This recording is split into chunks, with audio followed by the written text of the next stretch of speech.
Hi. Hi. Welcome back. So I've recruited my wife to help me. I have yet to find a good way to put the engine on the stand and then keep the stand from moving when I'm torquing the head bolts down, so it always requires somebody else. If you got any good ideas for me, leave it in the comments. Missing patient there. So anyways, we're installing Velcro head gaskets today. MLS. Oiling the threads down. I had previously dumped a bunch of oil down the thread bolt holes and then flipped the engine over to drain all the stuff out. Obviously just drawing it up.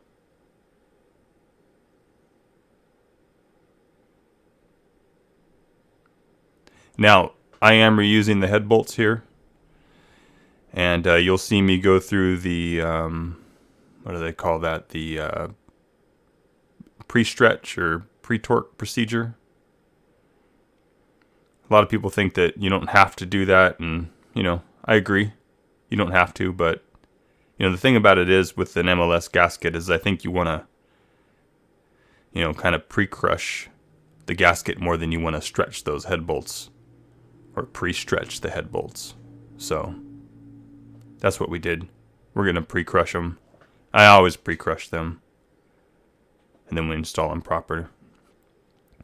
Now you may have just seen I took a pen and marked all of those head bolts. And that's just so that I know, which ones have been turned and how far they've been turned. Subaru offers a tolerance with torque angle. It's, 80 to 90 degrees or something like that. And so I generally find a middle point there.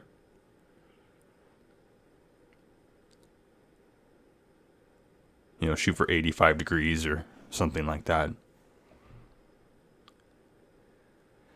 Now, of course, don't forget, these are not how-tos. I'm not here to teach you how to do it.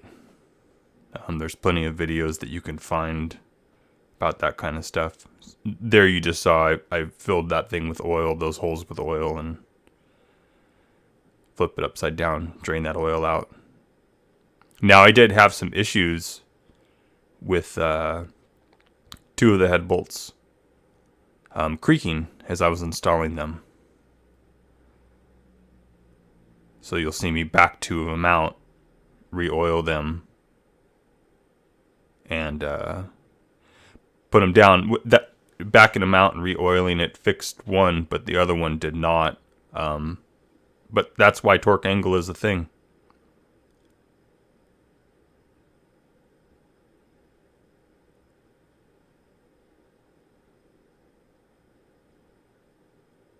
So again, pre-crushing the gasket.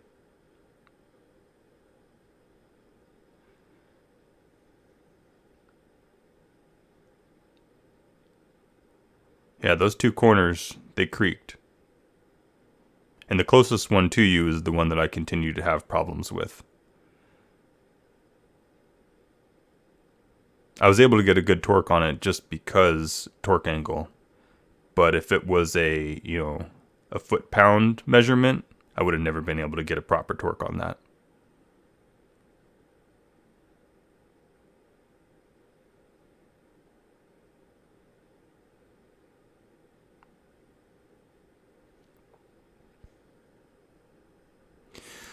So this is the next day, and putting the cam caps on. And I had followed Subaru's factory service manual explicitly. And there's a bunch of YouTube videos about other people doing this, but the majority of them are wrong, in my opinion. I'll show you some photos here coming up, but basically the Subaru factory service manual suggests not to run sealant all the way out to the edge of those cam caps, and I'll talk about that here in a little bit. I assembled this. You'll see me pause. You'll see me think about it. And I end up tearing it back apart just because I didn't like the idea of not having sealant coming all the way out to the end. Last thing I want is for these things to leak. So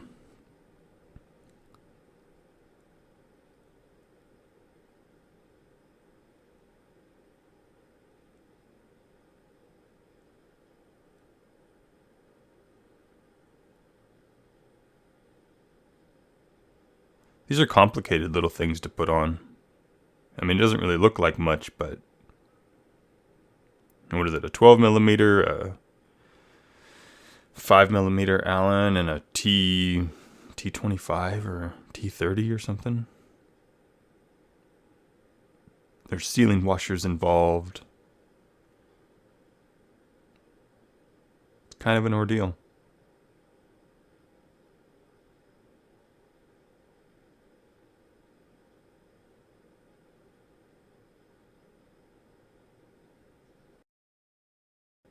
See, and right there I was thinking about it. I'm looking at it, I'm going, I don't like it.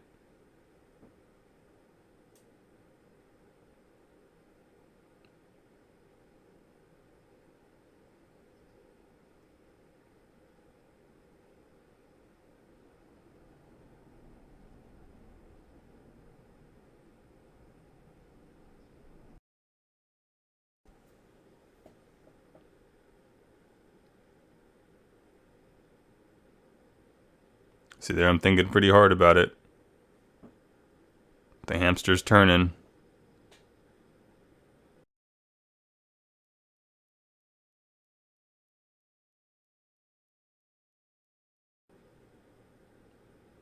That was a little acetone being sprayed on there. I don't know what paint the machine shop used, but it is incredible. It holds up to everything, it seems. See, in there I'm thinking about it more, and I'm going, nope, I don't like it. I don't like it.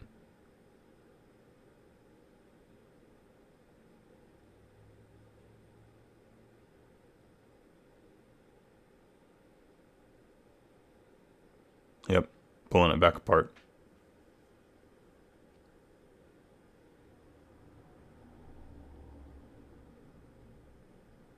Pulling the cams and the cam caps and the rocker assembly out while the engine is in the car, that's tough. It's not anything I wanted to do, and the last thing I wanted was for this thing to leak, so.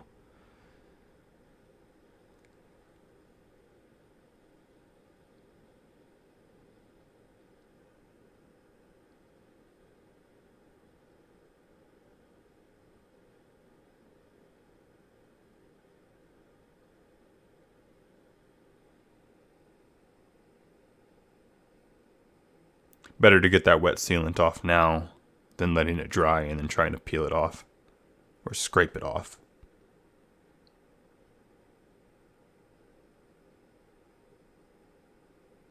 Just one of the one step forward, two steps back things that I've experienced on this build.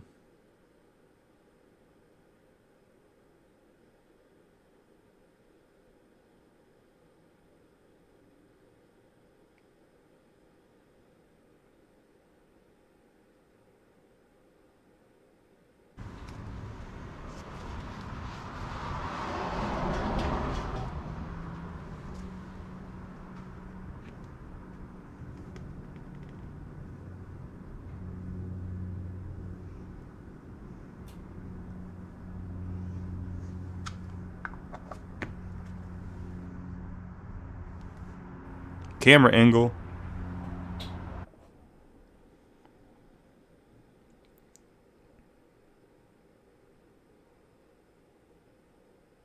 So wiping the sealant off the other side here. It's pretty frustrating to, like I said, one step forward, two steps back. Seems to be a theme. I had never done this before, so I didn't know really what I was getting myself into. I'm not suggesting that Subaru factory service manual is wrong. I just didn't. It didn't make sense to me. So I'll explain that more in detail here coming up.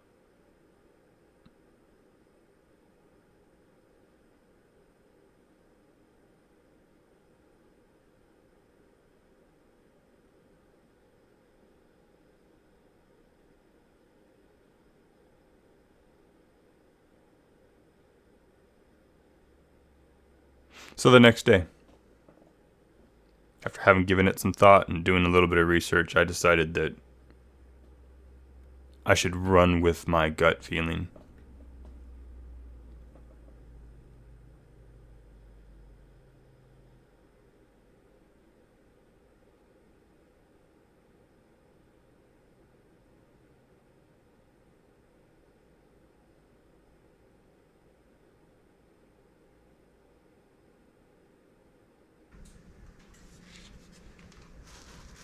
So remember I was saying to put Vaseline on that tip. Wipe it off. Splooge out the little bit that's contaminated. And there you go. Ready to use. And that's all you end up losing instead of the giant tube of it.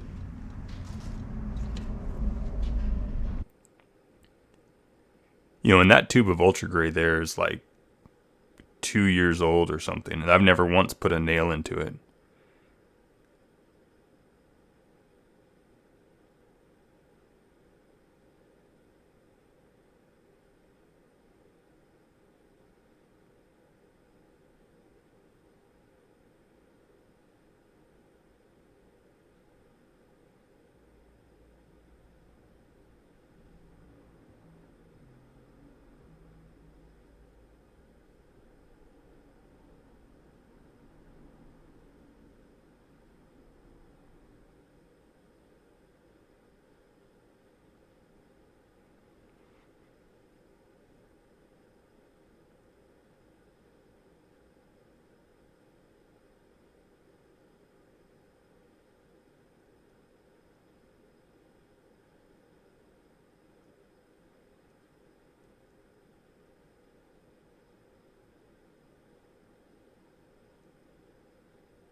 So those cam caps went on well.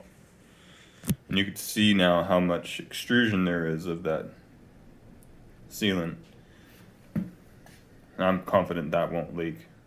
I was not confident in it before. And if you're not confident, don't do it. If it doesn't make sense. So anyways, I'll put the seals in now and we'll try to wipe out that bit of pookie that's still in there. Same thing up here. Get that out of there. Pop those seals in and move on to the other side. Looks nice. Coming along well.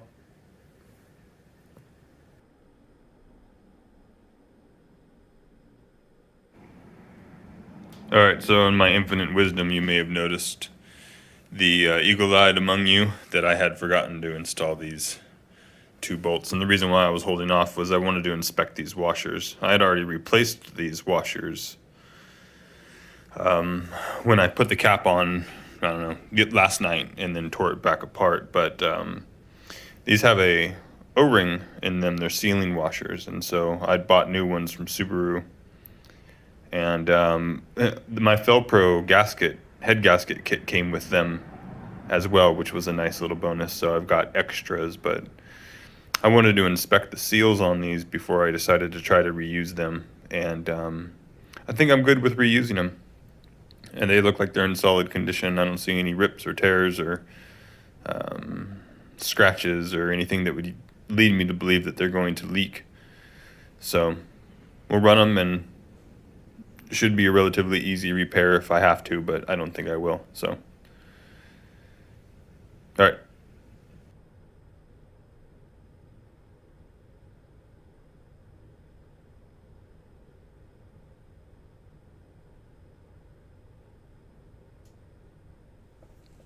So there I was just wiping out that little bit of sealant.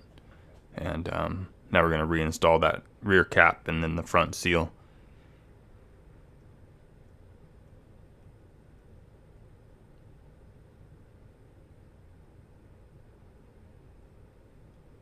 Now I did add a little bit of sealant to that seal. I know that's not, typical thing to do, but I had already installed that seal, and so I just wanted to be sure that there was no issue with it, leaking or anything. It was just a precaution.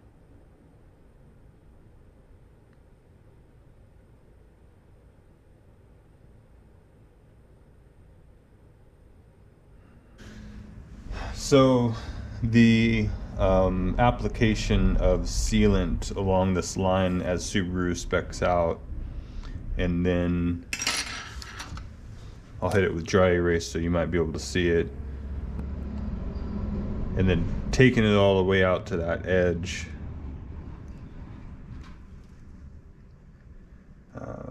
around and out like so. Really seems to have done what I wanted it to do. I'm confident that now this area in here is going to seal, and that this front facing section here all the way out to the end is now going to seal, which is a good thing. Whether or not Subaru considered that being a leakage path, it just didn't sit right with me. So that's how we do.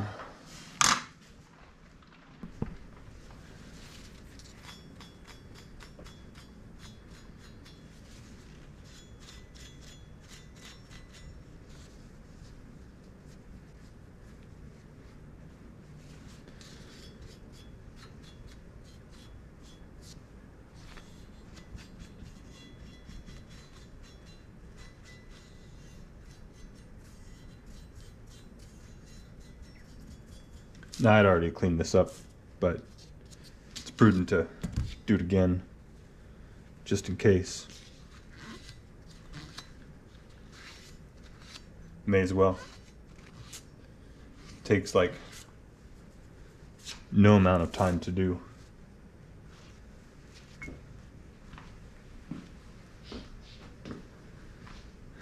Man, I buy a lot of shop rags. Okay.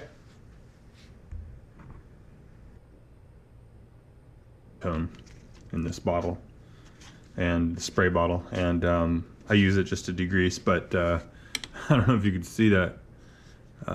She leaks. Apparently acetone and the seals that are inside of this thing don't go very well together.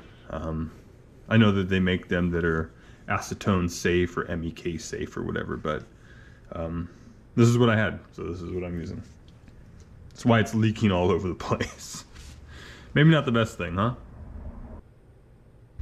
I'm glad I'm having another look at these, because shit, I almost dumped acetone out on the camera. I don't know if you could see that, but there's just this tiny little bit of old sealant right there that I missed the other 10 times I cleaned this thing. So glad we gave it one last look over. All right, I'll get it cleaned up and we'll continue on.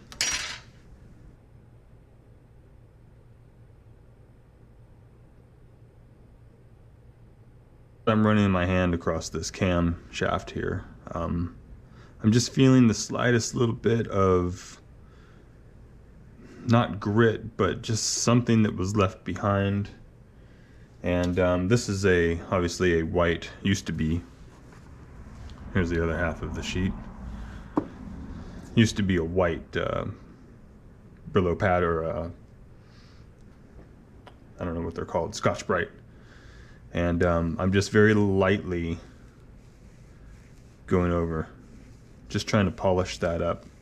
And as I run the Scotch-Brite through it, even I can kind of feel something in there, but the more I do it, the more I'm feeling like it's getting smoother and smoother. So I'm just gonna take out that little bit of, and it looks better too, at least to my eye. A little bit of schmoo right there on the end that we can, there we go. And so I'll blow this off, and remember, light if you're going to use something like this. And definitely the white. If you go with the gray, you know, that's going to be, you're going to be removing material with that. It's great for paint if you're doing paint work, but not great for this kind of thing. So, all right, onward.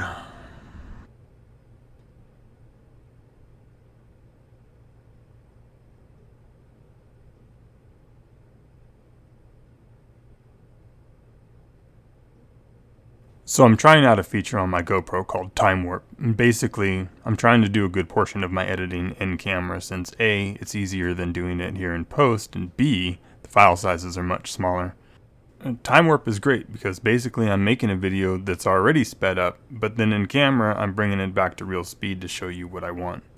Since this is the first video I've shot like this, I didn't realize the camera takes a second or two longer than you would think to start recording in real speed, which is why some of what I start saying is cut off. It didn't take me long to realize these mistakes, so there weren't too many of them. The downfall of recording this way is that information is unrecoverable. It's gone. And that's something that I wouldn't get if I were doing it in post, but, you know.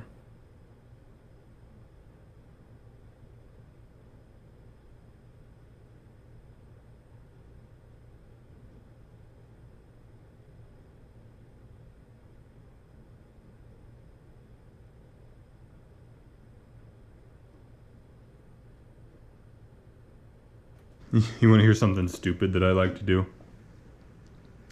So we've got bolts here that have been obviously exposed to the elements. This one, that one. Anyways, I like to take the best looking bolts, the ones that have been inside, and put them on the outside so that when somebody looks at the engine, which of course you're going to look from the top down, they go, hey, those bolts look new. They're not new. But we're making it look that way. Pretty stupid, huh?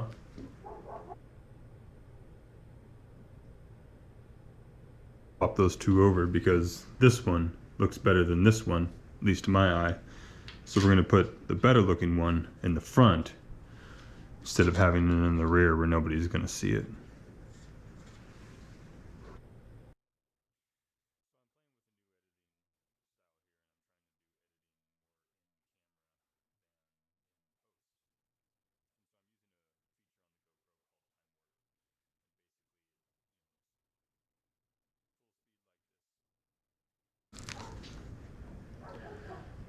So that's the part number for the sealing washers I was talking about earlier. Last two bolts to go on. And we're going to peel those off there. And you can see just how deformed, well maybe you can't see, but you'll just have to trust me. They're quite deformed. Serve their purpose. But now they go in the fuck it bucket.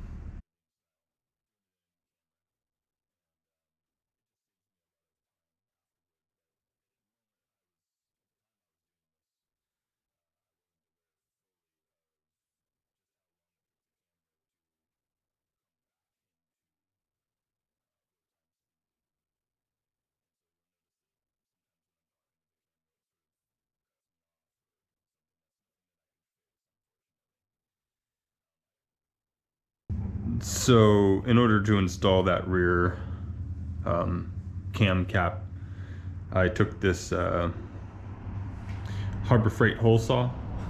It's a 44 millimeter, and I chucked it up in a drill and then ran the drill as I was running the grinder in reverse motion, and ground off all the teeth all the way around. And then I put just a few layers of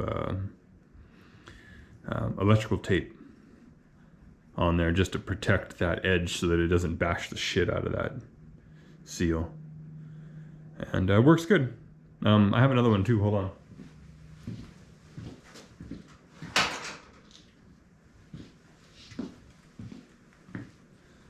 So the tape has come off of this one, but this is a 51 millimeter or 2-inch Harbor Freight hole saw that, again, you can see I've ground off those teeth.